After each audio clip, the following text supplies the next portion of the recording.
সামনে যে চিহ্ন দিছে, যেটা ফোটা দিছে যাতে ওর নজর না লাগে, এখানেও সেই একই অবস্থা। তাই আমি এমন কায়দায় গরু পালি, এটা বলা উচিত না, আল্লাহ তাআলার জন্য আমার পর রাগ হয় না। এই ছেলেমেয়ের জন্য ওদেরকে কম যত্ন করি না, বেশ যত্ন সহকারে।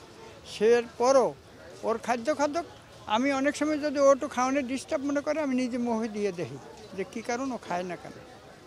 এইভাবে গরুটা পুষি।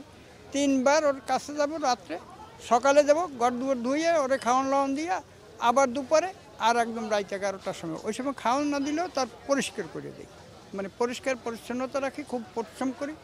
আর ওই যে গরু কত ব্যস্ত, কত লাভ হবে না না হবে, ওইসব চিন্তা আমার বিচার নেই। আমি মনে করি পাল বোঝেন, আতাল যারে কয়, এই নিজের আতালের গরু, নিজের গাভীর বাচ্চা, এইটাই আনন্দিত। আর ওর দিক তাকাইলে, মানে আমার ফার্মের দিক তাকাইলে আমার আর কোনো ক্ষুদ্রতা মিন্নাত থাকে না। গরুটার নাম হলো ফনি 2। আর এখন কাস্টমার মোটামুটি আল্লাহর রহমতে ভালোই দাম হাঁকাচ্ছে। আপনাদের চিটাগাং ভাষায় বলে দাম হাঁকানো, মোটামুটি হাঁকাচ্ছে, কপালে যা আছে হবে। আমি এখন দাম চাচ্ছি এলো 10 লাখ। মানে এর বড় ভাইকে আমি সাগরিকাহাটে 2023 সালে বিক্রি করে গেছি। তো সে থেকে ওই বড় ভাই ফনি 1, তখন বাংলাদেশে বরিশালে ফনি একটা বন্যা হয়েছিল, তো বন্যার দিনই বিকালবেলা হয়েছে। তো সেই থেকে ওই নামকরণ থেকেই আসা। তা যেহেতু চিটাগাং বিক্রি করছি আর একই মারপেটে 2টা সন্তান, তা সেই থেকে আমি ওকে, ওইটা ফনি আর এটা ফনি 2। সবাই তো বলতেছে যে এটা সবচেয়ে হাটের বড় গরু। আমি তো হাট ঘুরে দেখা সম্ভব হয় না, গরু রেখে যাওয়া হয় না। তো সবাই বলছে এটা সবচেয়ে বড় গরু হাটের এই জাতের আর কি। প্রশংসা হলো এর এর অনেকে মানে কিটা বলে, অনেকে দেখেন ওই ওই মাথার সামনে একটা চিহ্ন আছে।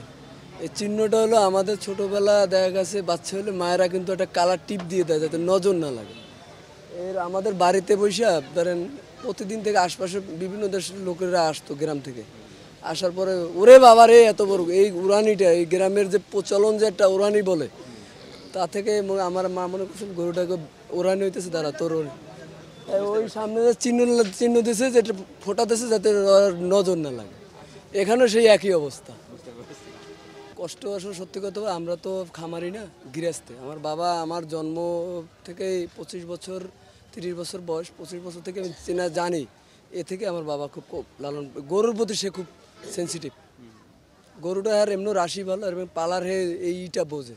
আর সবচেয়ে বড় কথা হলো আমার বাবা বা আমার ফ্যামিলির সবারই যে মুসলমানদের সবচেয়ে বড় ধর্মীয় উৎসব হলো কিন্তু এই কোরবানি।